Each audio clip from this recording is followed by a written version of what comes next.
엄마, 여기 정말 좋은 곳이에요. 공기도 맑고 시설도 깨끗하고. 강민주는 운전대를 잡은 채 말했습니다.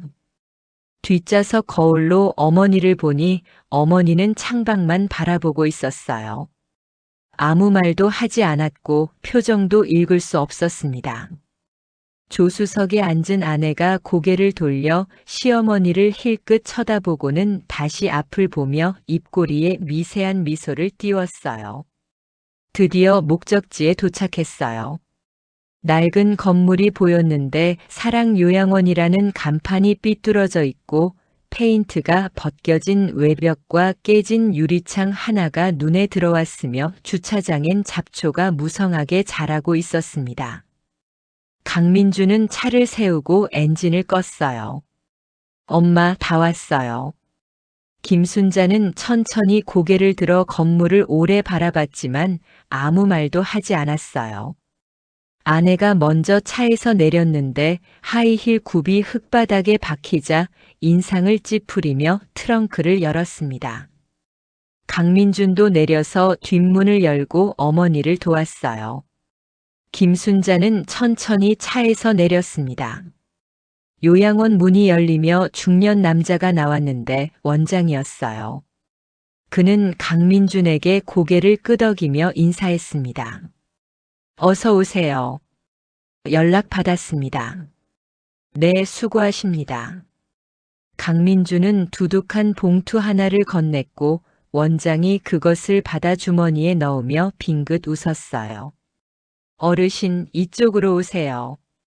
김순자는 원장을 따라 걸었고 강민준과 아내도 뒤따라 들어갔습니다. 복도는 어두웠고 소독약 냄새가 났으며 오래된 곰팡이 냄새도 섞여 있었어요. 방에 도착했는데 작았습니다. 침대 하나, 낡은 옷장 하나, 그게 전부였고 창문은 있었지만 뿌옇게 흐려서 바깥이 잘 보이지 않았어요. 여기서 지내시면 됩니다. 원장이 말했고 김순자는 방을 둘러보며 침대에 앉았는데 삐걱 소리가 났습니다. 보따리를 무릎 위에 올려놓았어요. 엄마, 여기서 좀 지내세요. 일주일에 한 번 전화할게요. 거짓말이었습니다. 민준아. 네, 엄마. 엄마가 뭘 잘못했노? 왜 이라는 기고? 강민주는 대답할 수 없었으며 고개를 돌렸어요. 아내가 팔목시계를 보며 귀찮다는 듯이 한숨을 쉬었습니다. 여보, 시간 없어요. 가요. 강민주는 고개를 끄덕이며 어머니에게 다가가 어깨에 손을 올렸는데 차가웠어요. 몸 조심하세요, 엄마.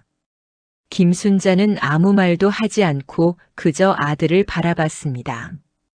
강민주는 손을 거두고 돌아서서 문으로 걸어갔어요. 잘 가거라. 엄마는 여기 있을기라. 강민주는 멈췄지만 뒤돌아보지 않고 그냥 문을 닫았어요. 딸깍. 문이 닫히는 소리가 복도에 울렸습니다. 강민주는 복도를 걸었는데 아내가 앞서가며 하이힐 소리가 규칙적으로 울렸어요. 똑똑똑. 강민주는 그 소리를 따라 기계처럼 걸었습니다. 차에 올라 시동을 걸었고 아내가 안전벨트를 매며 말했어요. 휴, 드디어 끝났네요. 사연 시작하기 전에 구독과 좋아요를 눌러주시면 최신 영상을 가장 먼저 보실 수 있습니다. 고마운 마음을 담아 오늘의 사연 시작합니다. 강민주는 대답하지 않고 핸들을 잡아 엑셀을 밟았으며 차가 출발했습니다. 백미러를 보니 요양원 건물이 점점 작아졌고 어머니가 있는 창문을 찾으려 했지만 어느 창문인지 알 수 없었어요. 다 똑같이 뿌옇고 낡았습니다. 강민주는 고개를 돌려 앞만 봤고 도로만 봤어요. 아내가 라디오를 켜니 경쾌한 음악이 흘러나왔습니다. 이제 우리끼리 살 수 있겠네요. 아내가 웃으며 말했지만 강민주는 아무 말도 하지 않고 핸들을 꽉 쥐었는데 손가락 마디가 하얘졌어요. 차는 계속 달렸고 요양원에서 점점 더 멀어졌습니다. 강민주는 창밖을 보며 나무들이 지나가고 하늘이 보이는 걸 바라봤는데 맑았어요. 가슴이 답답하고 숨이 막히는 것 같았지만 내색하지 않고 그냥 운전했습니다.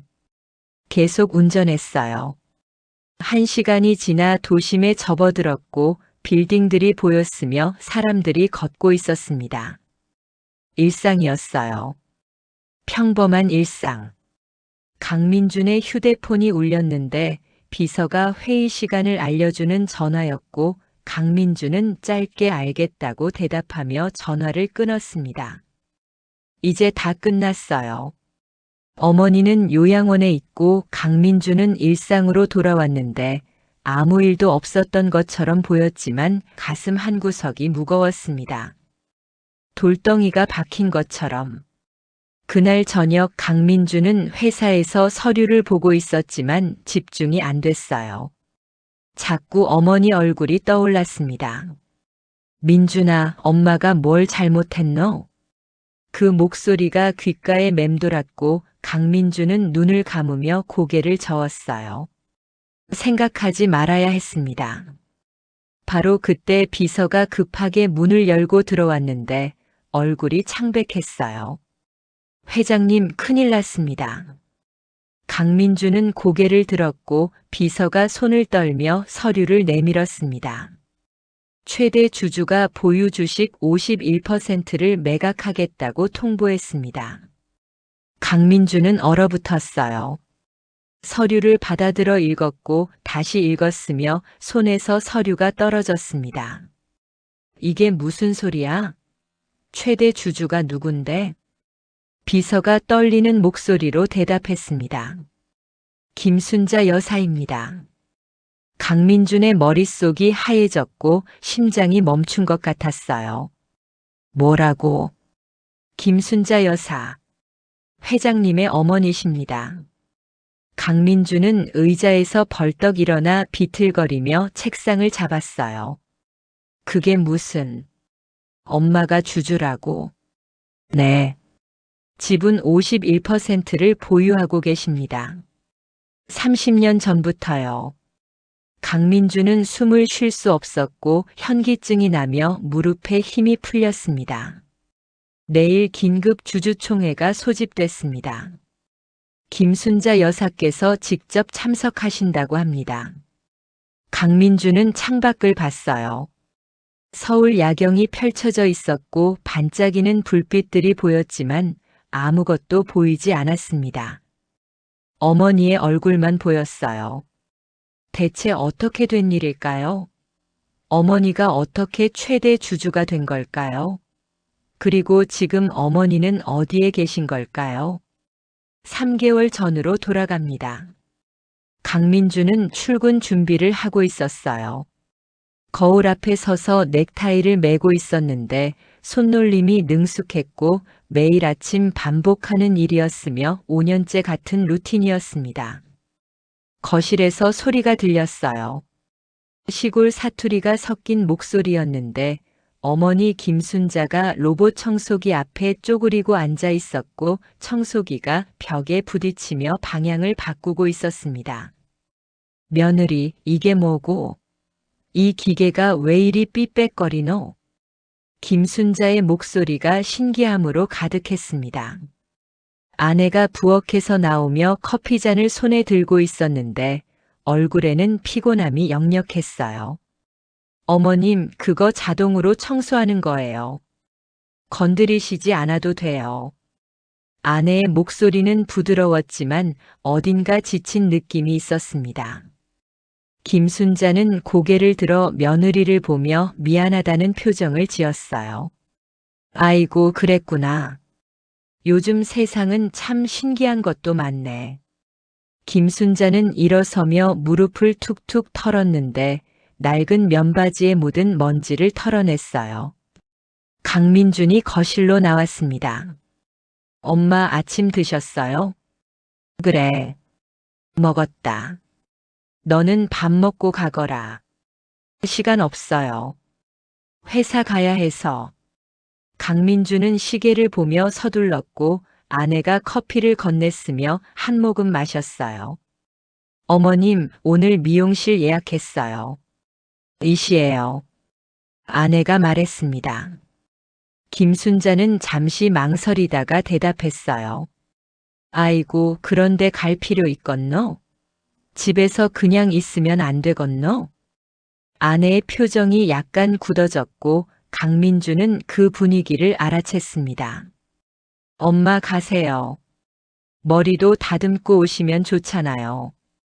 강민준의 목소리는 부드러웠고 김순자는 아들을 보며 천천히 고개를 끄덕였어요. 그래. 알았다. 강민주는 출근했습니다.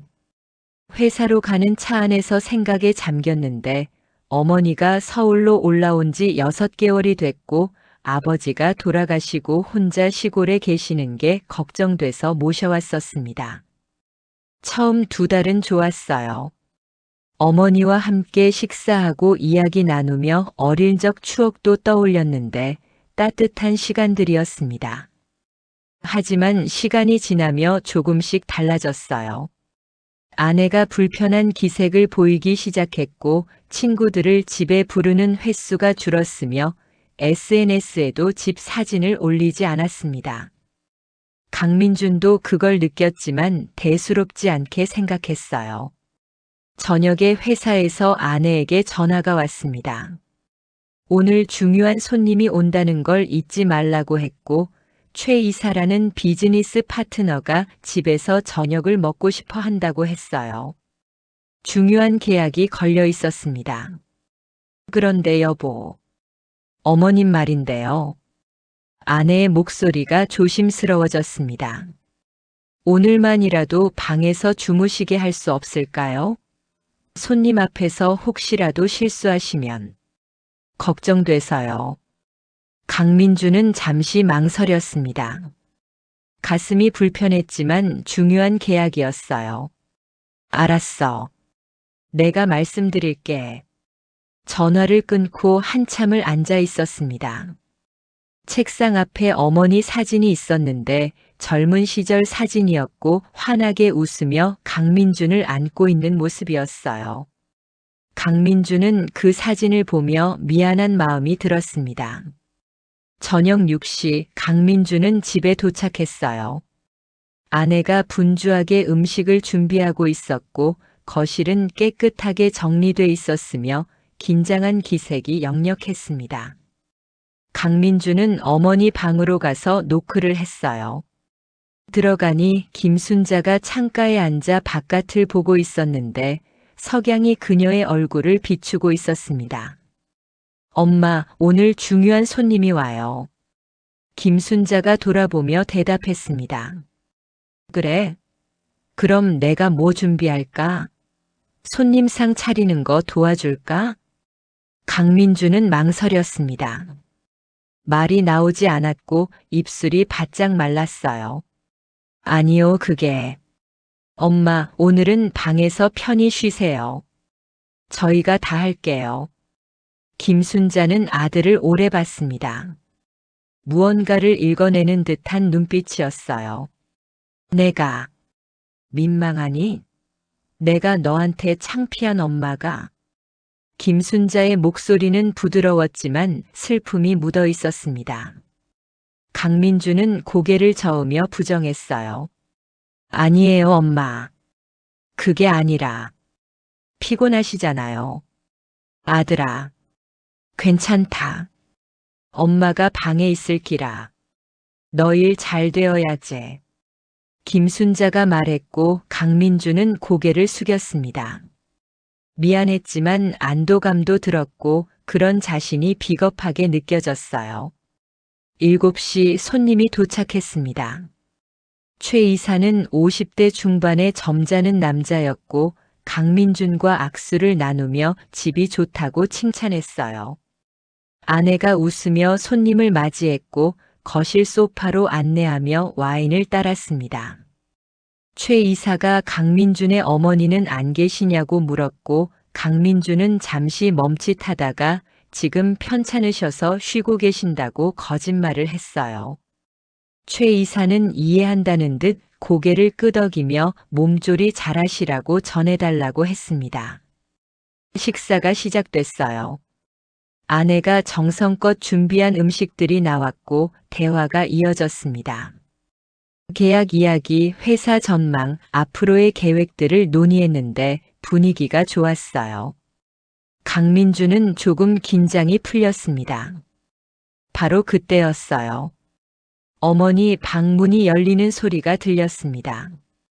강민주는 순간 긴장했어요. 김순자가 복도로 나왔는데 화장실에 가려던 것이었습니다. 하지만 거실 쪽을 보니 손님이 앉아 있었고 본능적으로 인사를 하려고 거실로 걸어왔어요. 강민준의 얼굴이 굳어졌습니다. 오, 손님 왔네요. 어서 오이소. 김순자가 사투리로 말했고 최 이사가 일어나 공손하게 인사했습니다. 어르신 안녕하세요. 뵙게 되어 영광입니다. 아이고 편하게 앉으이소.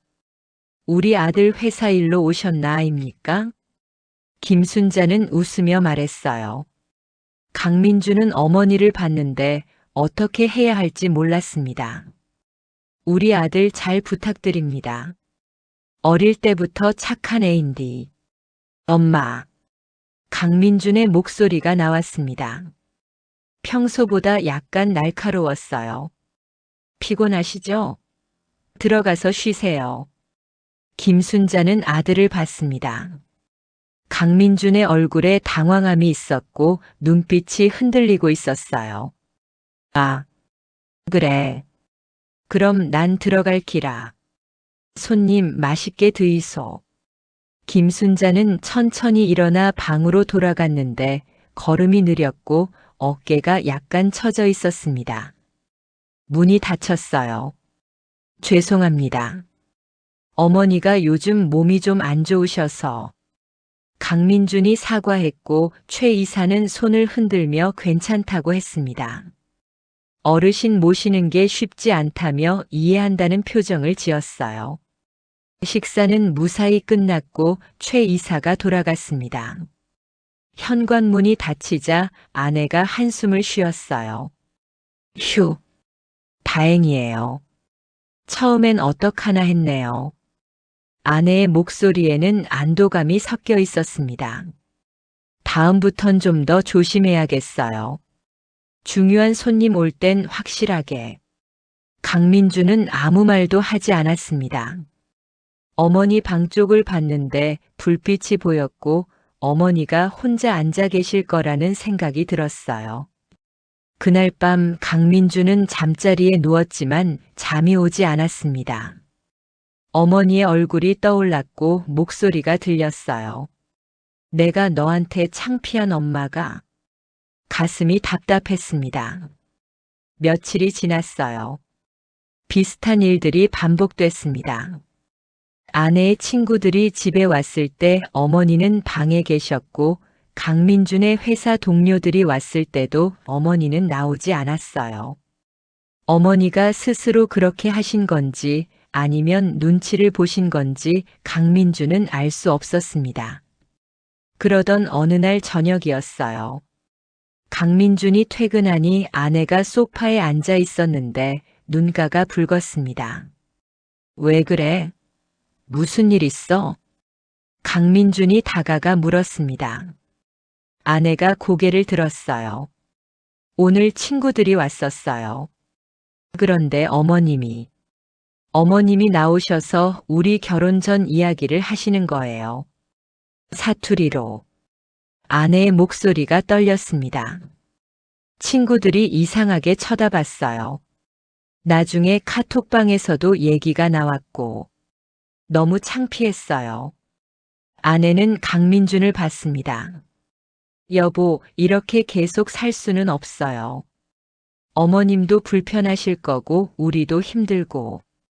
강민준은 침묵했습니다. 요양원 알아봤어요. 아내가 조심스럽게 말을 꺼냈어요. 시설 좋은 데 있어요. 어르신들도 많이 계시고 거기서 편하게 지내시는 게 어머님한테도 나을 것 같아요. 강민주는 대답하지 못했습니다. 머릿속이 복잡했고 가슴이 답답했어요. 생각해 볼게. 그날 밤부터 강민주는 고민에 빠졌습니다. 어머니를 요양원에 보내는 게 맞을까? 아내 말도 일리가 있었고 어머니도 이 집에서 불편해 보였어요. 하지만 결정을 내리기가 쉽지 않았습니다. 일주일이 지났습니다. 아내는 요양원 자료를 모았고 강민준에게 보여줬어요. 외곽에 있는 곳이었는데 사진으로는 깨끗해 보였고 한 달 비용도 감당할 만했습니다. 여보, 어머님한테 말씀드려야죠. 아내가 재촉했습니다. 강민주는 고개를 끄덕였어요. 내가 말씀드릴게. 하지만 쉽지 않았습니다. 며칠이 더 지났고 강민주는 계속 미뤘어요. 어머니 얼굴을 볼 때마다 입이 떨어지지 않았습니다. 그러던 어느 날 아내가 울면서 말했어요. 이번 주 안에 결정해요. 더 이상 못 참겠어요. 강민주는 깊은 한숨을 쉬었습니다. 더 이상 미룰 수 없었어요. 알았어. 내일 엄마한테 말씀드릴게. 다음 날 아침이었습니다. 강민주는 일찍 일어나 어머니 방 앞에 섰어요. 노크를 하려다 손을 멈췄고 한참을 그렇게 서 있었습니다.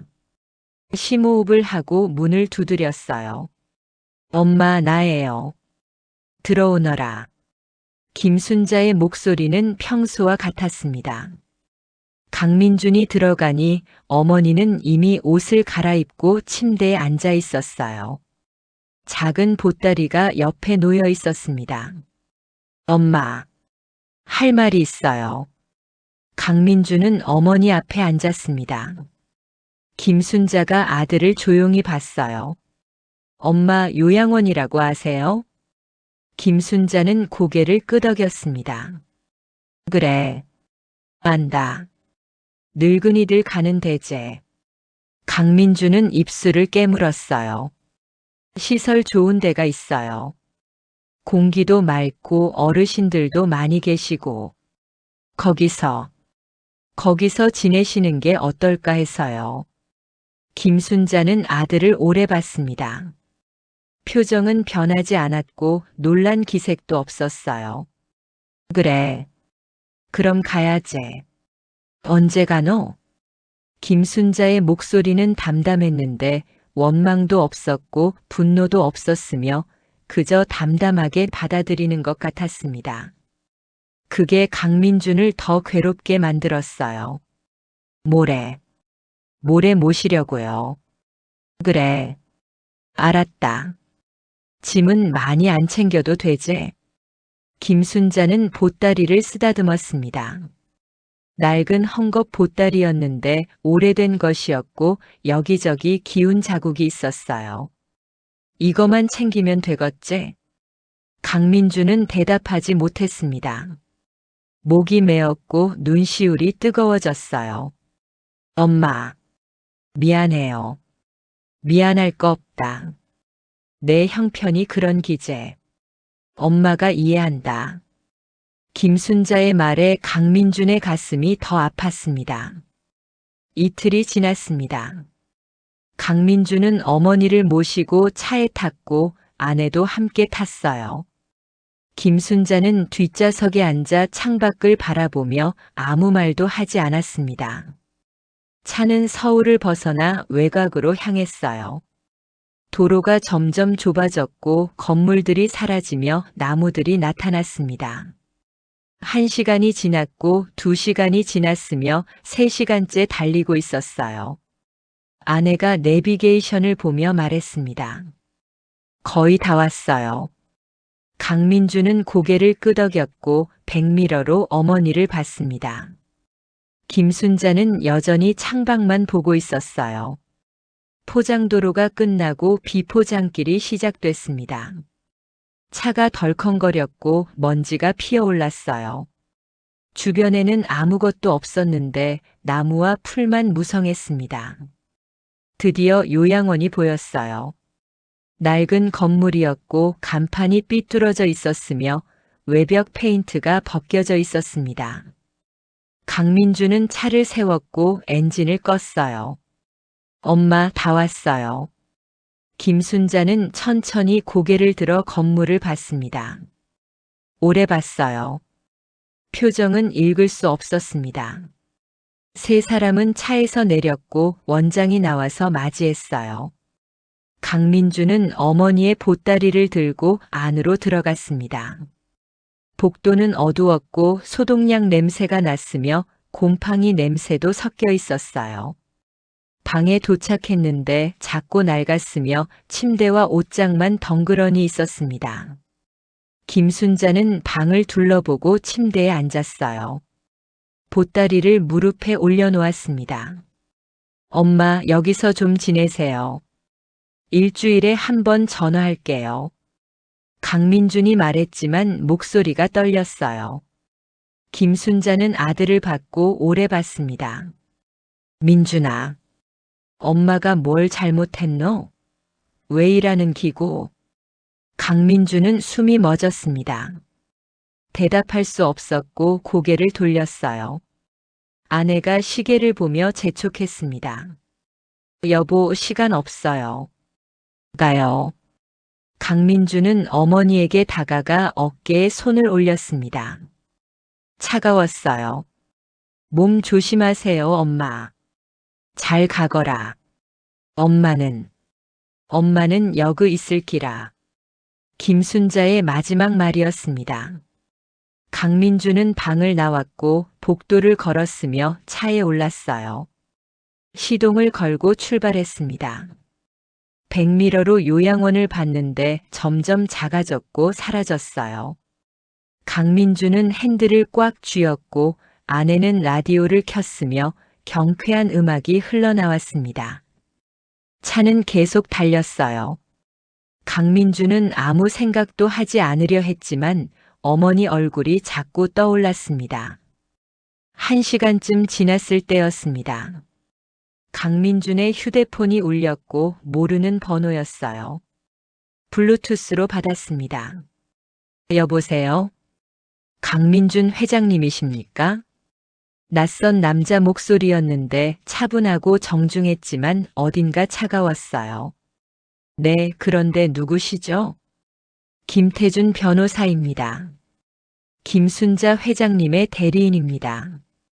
강민주는 미간을 찌푸렸습니다. 우리 어머니요? 회장이라니 무슨 말씀이신지.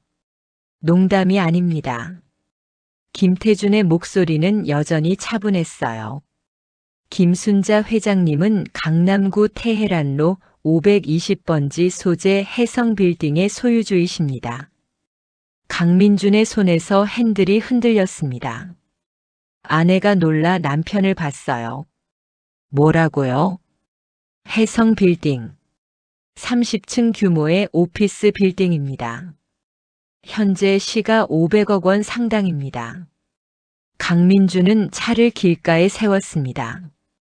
급브레이크를 밟았고 타이어가 끼익 소리를 냈어요. 잠깐만요. 지금 무슨 말씀을 하시는 거예요? 아내가 남편의 팔을 잡으며 물었습니다. 왜요? 무슨 일이에요? 강민주는 손으로 아내를 막았고 전화에 집중했어요. 김순자 회장님께서는 30년 전 해당 부지를 매입하셨고 15년 전 빌딩을 건설하셨습니다. 현재 월 임대 수익만 5억 원입니다. 강민준의 머릿속이 하얘졌어요. 귀에서 윙윙 소리가 났고 심장이 미친 듯이 뛰었습니다. 그게 사실입니까? 네. 모든 서류가 갖춰져 있습니다. 등기부등본, 임대계약서, 통장 내역 모두요. 강민주는 숨을 삼켰는데 목이 말랐고 손이 떨렸어요. 그럼 왜 우리한테 아무 말도 안 하신 거예요? 왜 가난하게 사신 거예요? 김태준이 잠시 침묵했다가 대답했습니다. 회장님께서 지켜보고 싶으셨답니다. 아드님이, 며느님이 당신을 어떻게 대하시는지. 회장님께서는 30년 전부터 표준어를 연습하셨지만 일부러 사투리를 쓰셨습니다. 진짜 모습을 보시기 위해서요. 강민준의 온몸에서 피가 싹 빠졌어요. 입술이 파르르 떨렸고 호흡이 가빠졌습니다. 그리고 오늘 회장님께서 결정을 내리셨습니다. 무슨 결정을요? 보유하신 지분 51%를 매각하시겠다고 하셨습니다. 회장님 아드님의 회사 지분 말입니다. 강민주는 얼어붙었어요. 회사 지분? 엄마가 우리 회사 주주라고. 네. 회장님의 돌아가신 남편분께서 30년 전 사업을 시작하실 때 회장님께서 시골 땅 10만 평을 파셔서 미천을 대셨습니다. 그 대가로 회사 지분 51%를 받으셨죠. 하지만 아무에게도 말씀하지 않으셨습니다. 강민주는 비명을 참았습니다. 아내가 남편의 얼굴을 보며 소리쳤어요. 오빠 대체 무슨 일이에요? 말 좀 해봐요. 강민주는 아내를 돌아봤는데 입술이 떨렸고 목소리가 나오지 않았어요. 겨우 말을 꺼냈습니다. 엄마가 회장이래. 500억짜리 빌딩 주인이래. 그리고 우리 회사 최대 주주래. 아내의 입이 떡 벌어졌고 얼굴이 새하얗게 질렸어요. 뭐요? 그게 무슨... 강민주는 전화기를 다시 귀에 갖다 댔습니다. 변호사님 엄마. 아니, 어머니는 지금 어디 계세요? 김태준의 목소리가 들렸어요.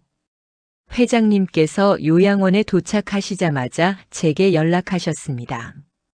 저희가 이미 근처에서 대기하고 있었고요.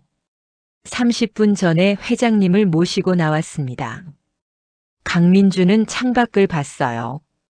방금 지나온 길이 보였고 요양원이 있는 방향이었습니다. 내일 오전 10시 긴급 주주총회가 소집됐습니다. 회장님께서 직접 참석하신다고 하셨습니다. 김태준이 말했고 전화가 끊어졌어요. 뚜마이너스 소리만 남았습니다. 강민주는 휴대폰을 내려놨습니다. 손이 떨렸고 온몸이 떨렸으며 숨을 쉴 수 없었어요. 아내가 남편의 팔을 흔들며 소리쳤습니다. 오빠, 정신 차려요. 어머니한테 가야죠. 강민주는 차를 급하게 돌렸습니다. 유턴했고 타이어가 끼익 소리를 냈어요. 다시 왔던 길로 돌아갔고 요양원으로 향했습니다. 엑셀을 밟았고 차가 속도를 냈어요.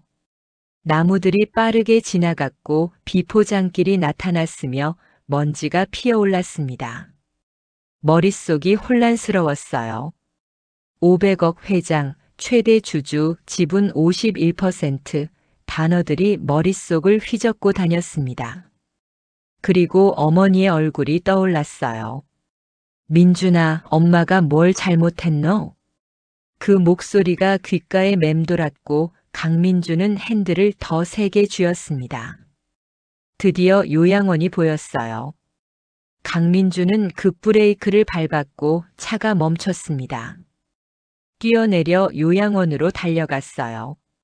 엄마, 엄마. 목이 쉬도록 소리쳤습니다. 원장이 나왔고 놀란 표정을 지었어요. 아까 그분 벌써 가셨습니다. 변호사분들이 모셔갔어요. 30분쯤 전에요. 강민주는 주저앉았습니다. 무릎에 힘이 풀렸고 땅바닥에 손을 짚었어요. 아내가 뒤따라왔고 남편을 붙잡았습니다. 오빠 어떡해요? 어머니가 회사 지분을 팔면. 강민주는 아내를 봤어요. 눈빛이 차가웠고 처음 보는 표정이었습니다. 당신 때문이야. 뭐요? 내가 엄마를 버렸잖아. 당신 말대로. 아내의 얼굴이 굳어졌고 입술이 떨렸어요.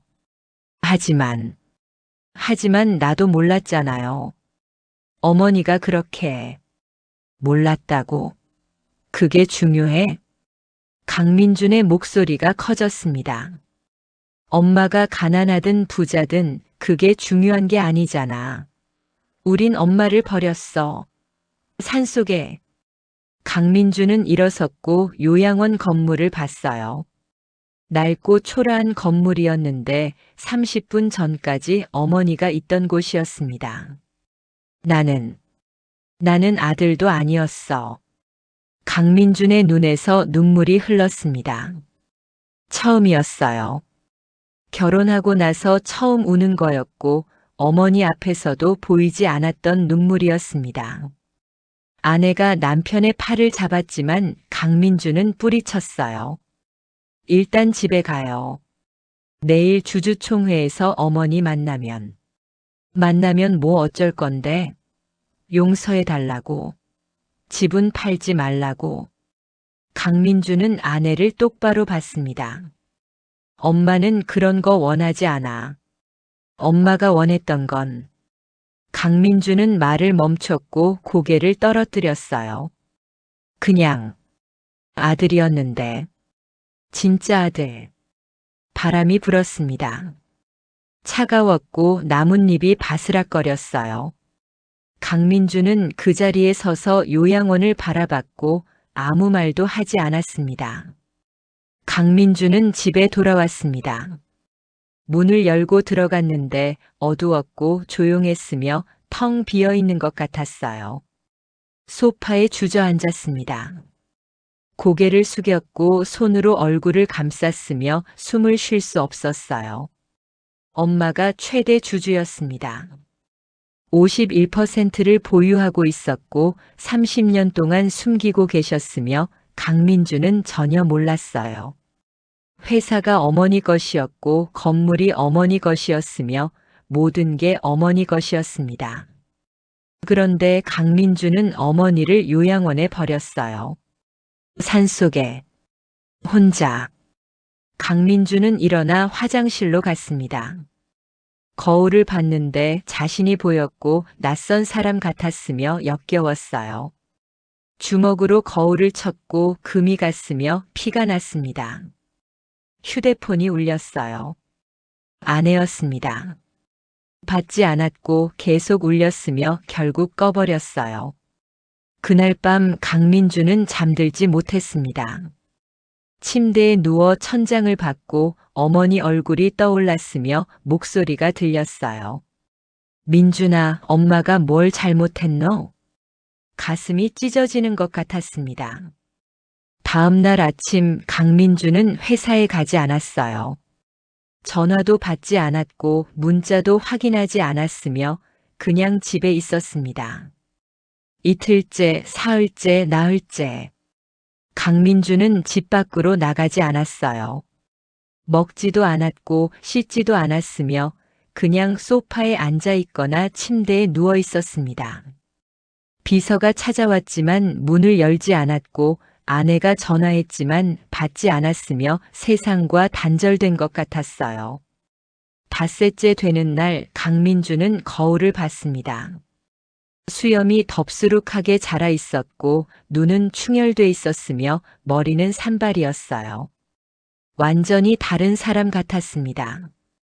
문득 생각이 들었어요. 어머니는 어떻게 사셨을까? 강민주는 멍하니 서 있었습니다. 진짜로 어떻게 30년을 버티셨을까? 설거지하면서 청소하면서 사람들한테 무시당하면서. 어떻게? 강민주는 알고 싶었습니다. 진짜로 알고 싶었고 이해하고 싶었으며 느끼고 싶었어요. 옷을 갈아입었습니다. 평상복을 입었고 집을 나섰으며 거리로 나왔어요. 목적지 없이 걸었습니다. 1시간, 2시간을 걸었고 다리가 아팠지만 계속 걸었어요. 그러다 편의점 앞에 멈췄습니다. 유리창에 종이가 붙어 있었는데 알바 구함이라고 쓰여 있었고 시급과 근무 시간이 적혀 있었어요. 강민주는 그것을 오래 봤습니다. 그리고 안으로 들어갔어요. 점장이 카운터에 있었는데 50대 중반의 남자였고 강민준을 봤으며 인사했습니다. 어서 오세요. 저 알바 구한다고 써 있던데요. 강민준의 목소리는 떨렸습니다. 점장이 강민준을 위아래로 훑어봤어요. 수염이 자라 있었고 옷은 구겨져 있었으며 초라해 보였습니다. 경력 있으세요? 없습니다. 나이는 33입니다. 점장이 잠시 망설였어요. 나이가 많았고 경력도 없었으며 뭔가 사연이 있어 보였습니다. 왜 하려고요? 편의점 알바가 쉬운 일 아니에요. 강민주는 대답할 수 없었습니다. 진짜 이유를 말할 수 없었고 그냥 고개를 숙였어요. 열심히 하겠습니다. 제발 기회를 주세요. 점장은 강민준을 오래 봤습니다. 뭔가 절박함이 느껴졌고 진심이 보였으며 거절할 수 없었어요. 좋아요. 내일 새벽 5시에 나올 수 있어요? 네. 할 수 있습니다. 일주일 해보고 결정합시다. 강민주는 고개를 숙여 인사했습니다. 감사했고 떨렸으며 두려웠어요. 다음 날 새벽 5시 알람이 울렸습니다. 강민주는 일어났고 씻었으며 옷을 입었어요. 거울을 봤는데 낯설었지만 나가야 했습니다. 편의점에 도착했어요. 점장이 이미 와 있었고 앞치마를 건넸으며 일을 가르쳐 주기 시작했습니다. 여기 물건 정리하는 거, 계산하는 거, 청소하는 거 다 해야 돼요. 강민주는 고개를 끄덕였습니다. 앞치마를 두르고 시작했는데 서툴렀고 느렸으며 실수했어요. 음료수를 진열하려다 떨어뜨렸고 계산기를 잘못 눌렀으며 손님한테 혼났습니다. 야, 이것도 못해? 제대로 해. 강민주는 고개를 숙였어요. 사과했고 다시 했으며 참았습니다. 허리를 굽혀 물건을 나르고 무거운 박스를 옮기고 바닥을 닦았어요. 허리가 아팠고 다리가 저렸으며 손이 부르텄지만 계속했습니다. 어머니는 이렇게 사셨구나. 강민주는 깨달았어요.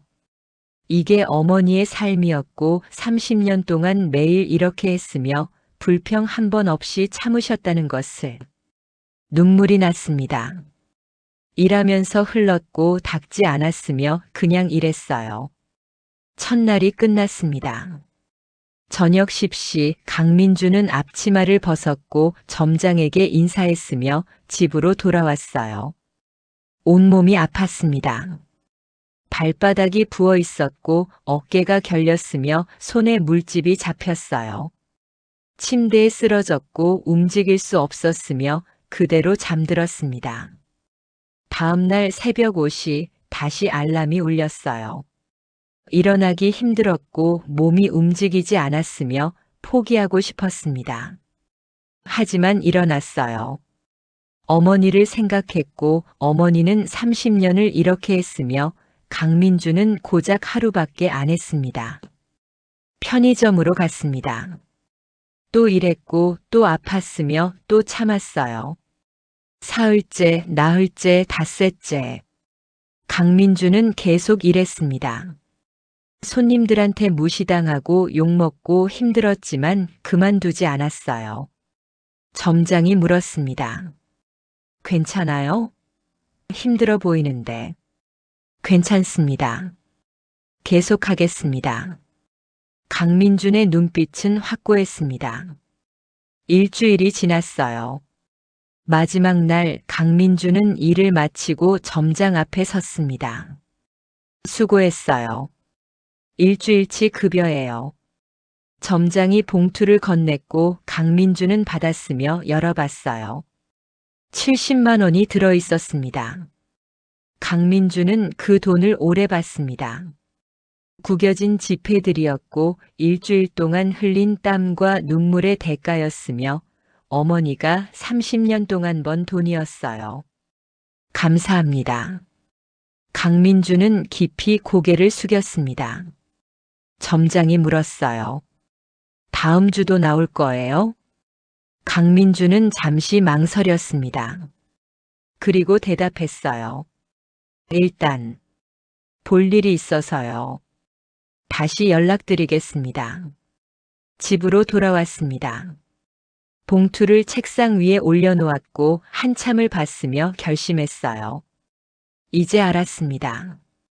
어머니가 얼마나 힘드셨는지, 얼마나 강한 분인지, 얼마나 위대한 분인지. 거울을 봤는데 일주일 전과는 달랐습니다. 눈빛이 달라져 있었고 뭔가 각오가 서 있었으며 다짐이 있었어요. 봉투를 집어들었습니다. 주머니에 넣었고 밖으로 나갔으며 어머니를 만나러 갔어요. 강민주는 혜성 빌딩 앞에 섰습니다. 30층 높이의 유리 건물이었고 햇빛을 반사하며 빛나고 있었으며 웅장했어요. 입구에 경비원들이 서 있었고 사람들이 드나들고 있었으며 바쁜 곳이었습니다. 강민주는 한 걸음 내딛었어요. 로비로 들어갔고 리셉션 데스크로 갔으며 직원이 맞아줬습니다. 무슨 일로 오셨습니까? 회장님을 뵈러 왔습니다. 직원이 강민준을 위아래로 훑어봤어요. 옷차림이 평범했고 약간 낡았으며 예약이 없어 보였습니다. 예약하셨나요? 아니요. 하지만 꼭 뵈어야 합니다. 죄송합니다. 예약 없이는.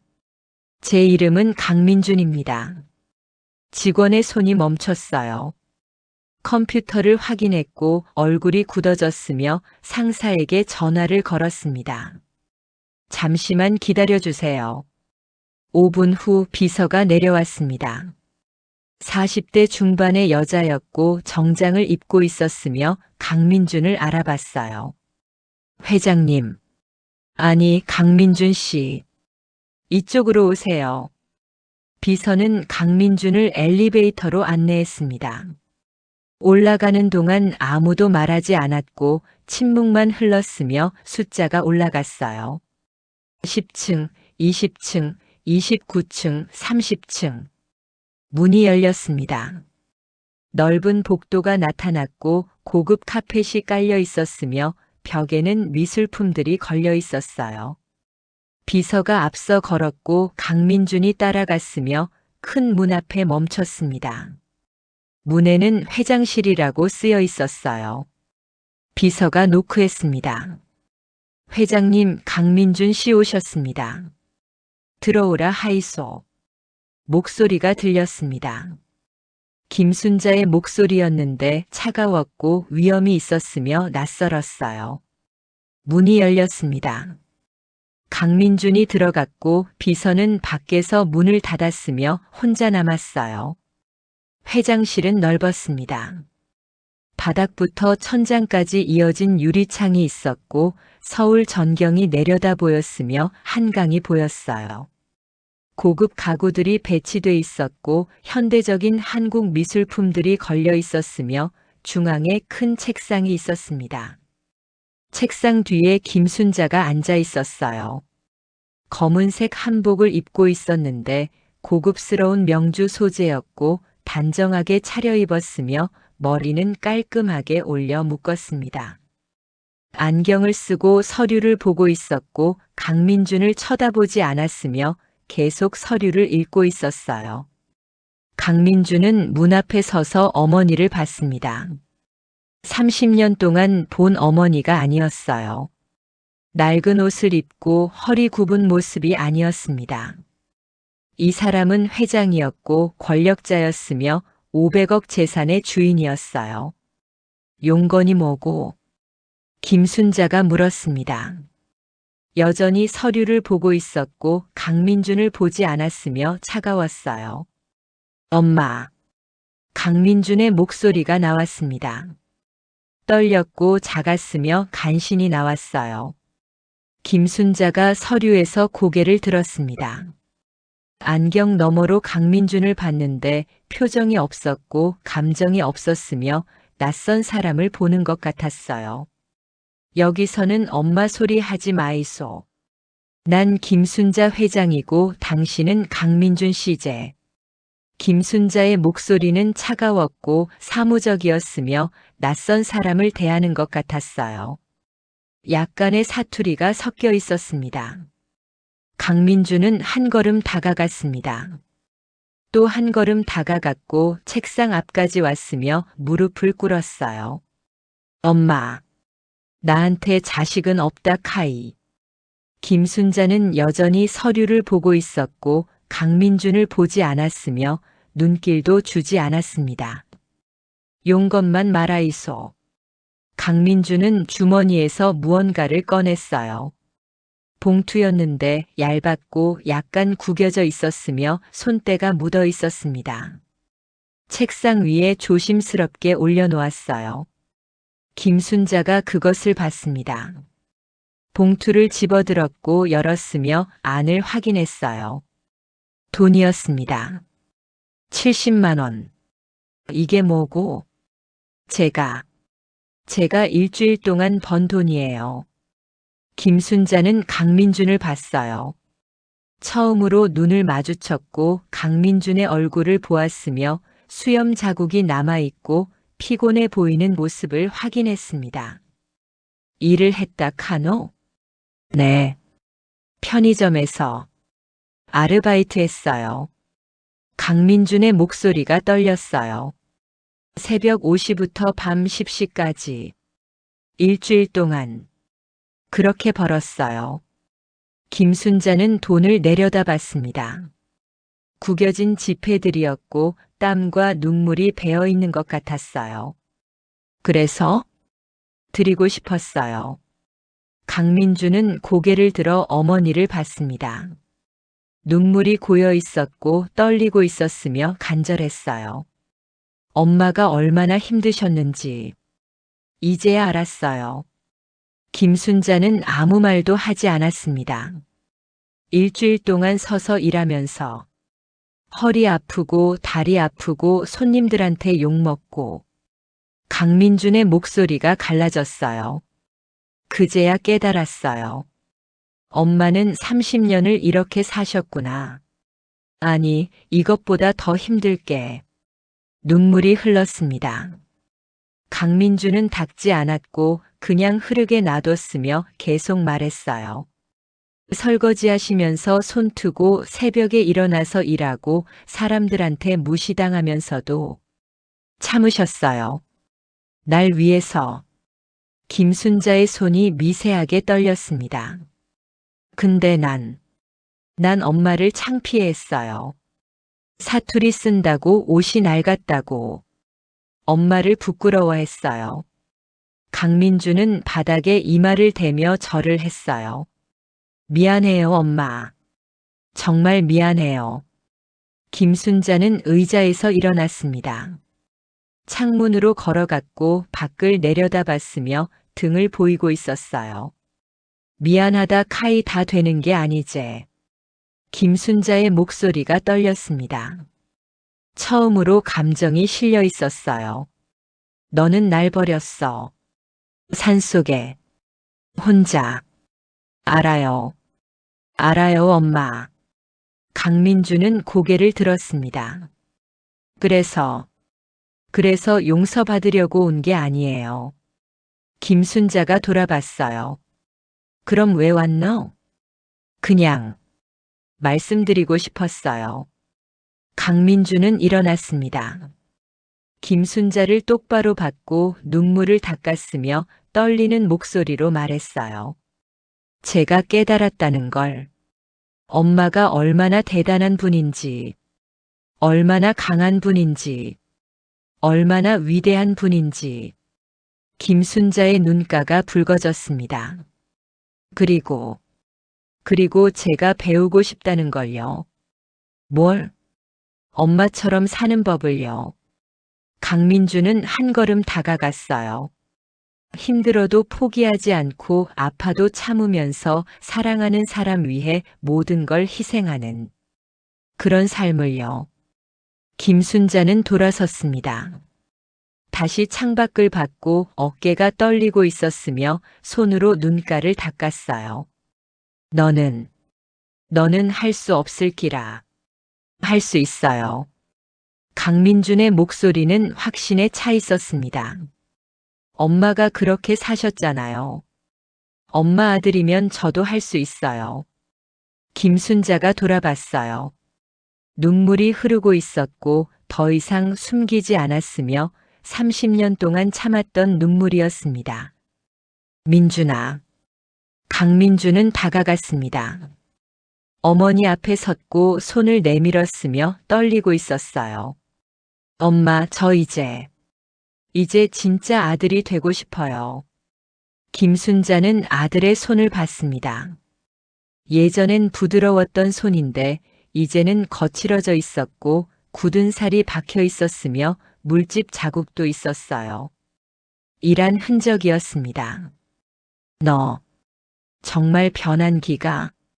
강민주는 고개를 끄덕였어요. 아직 부족해요. 아직 많이 부족하고 엄마만큼 되려면 평생 걸릴 것 같아요.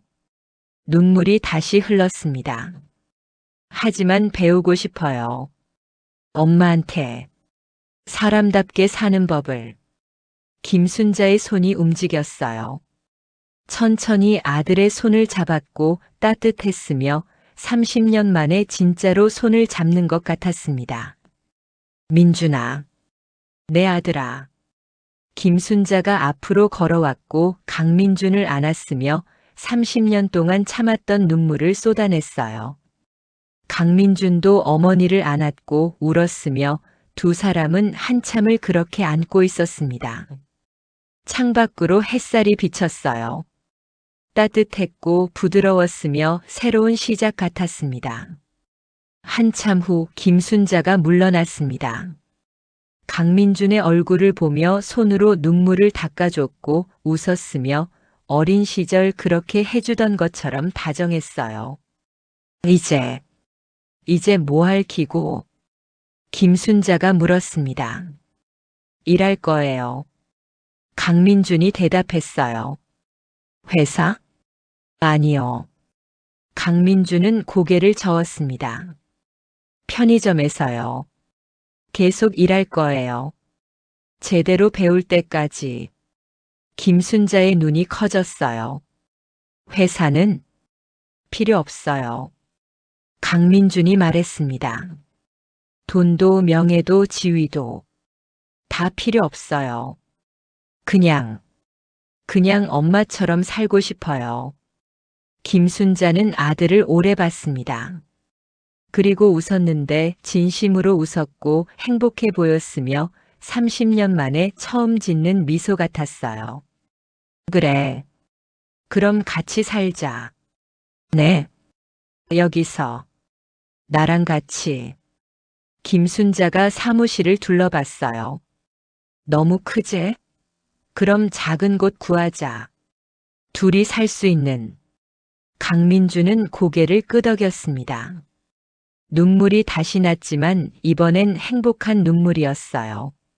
네, 엄마. 같이 살아요. 평생. 두 사람은 안았습니다. 다시 안았고 놓지 않았으며 이번엔 진짜 가족이었어요. 창밖으로 서울의 하늘이 보였습니다.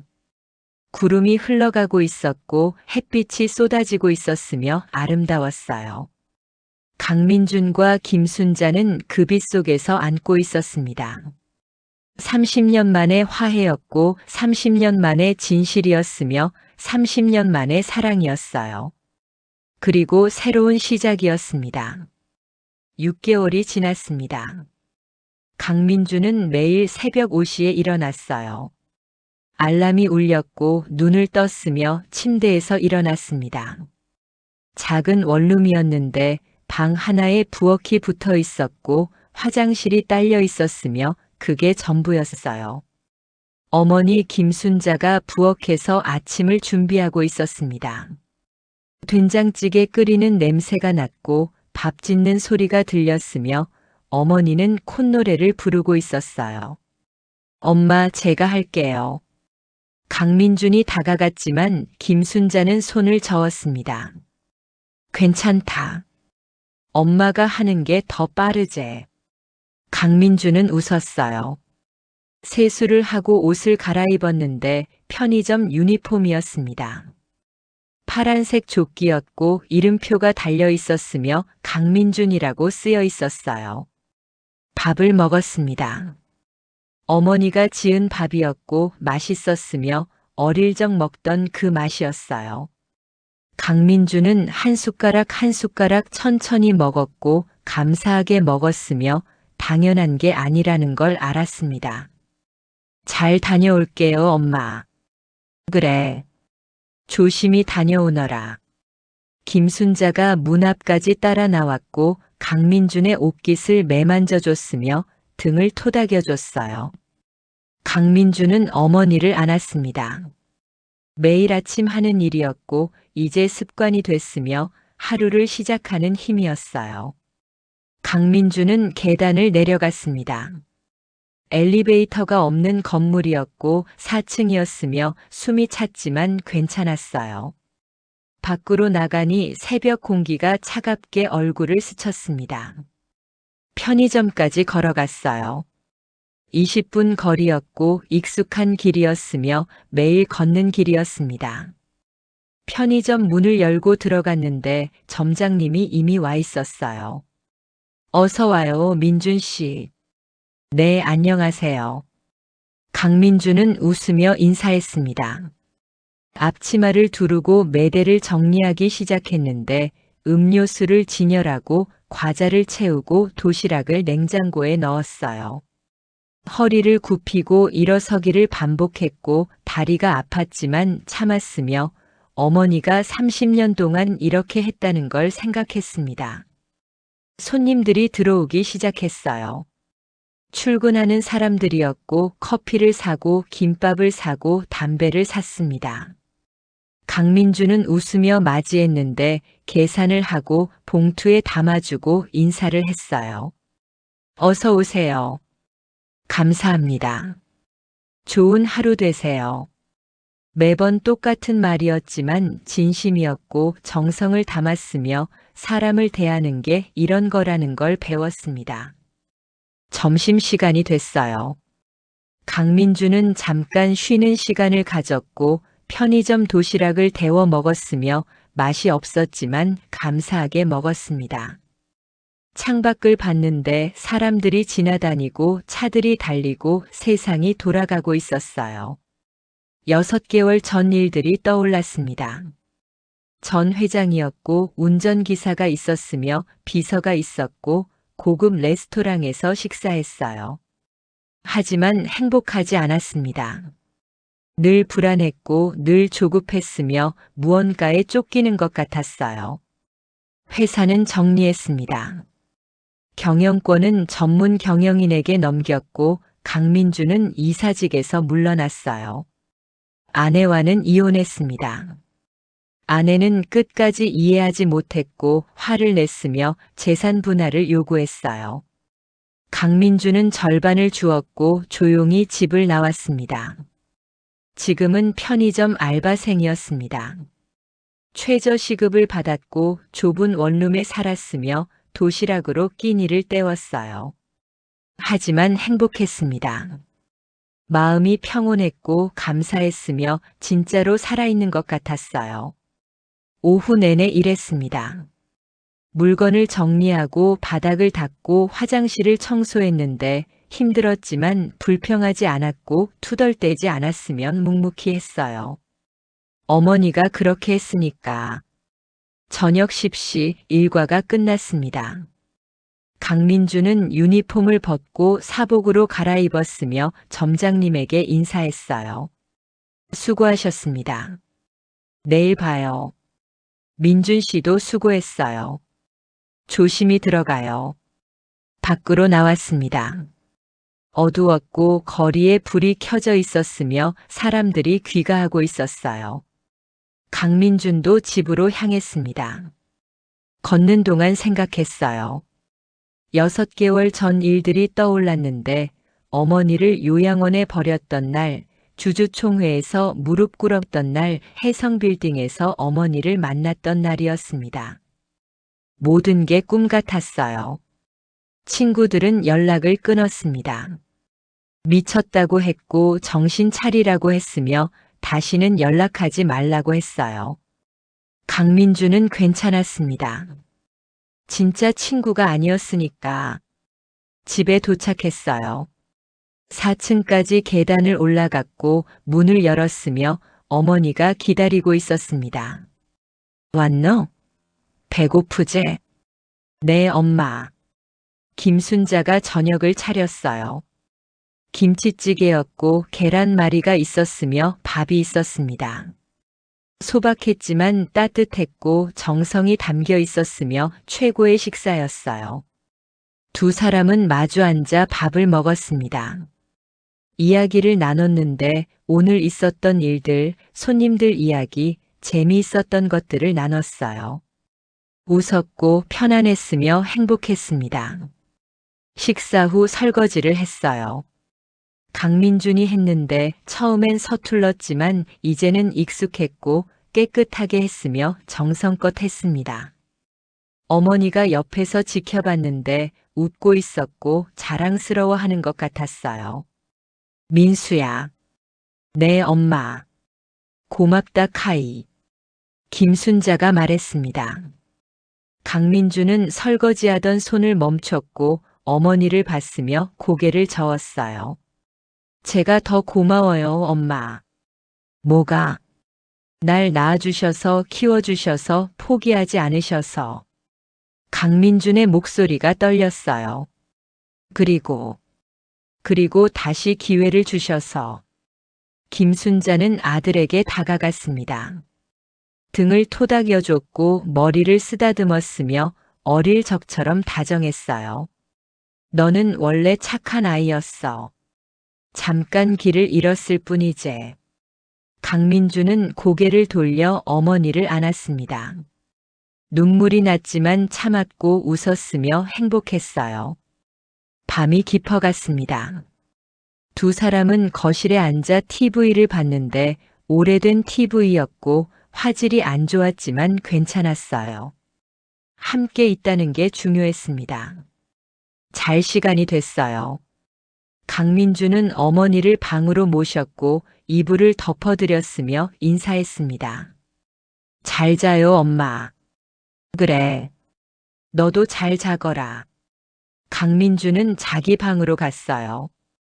작은 방이었고 침대 하나가 전부였으며 창문으로 달이 보였습니다. 침대에 누웠는데 편안했고 몸이 피곤했지만 마음은 가벼웠어요. 눈을 감으며 생각했습니다.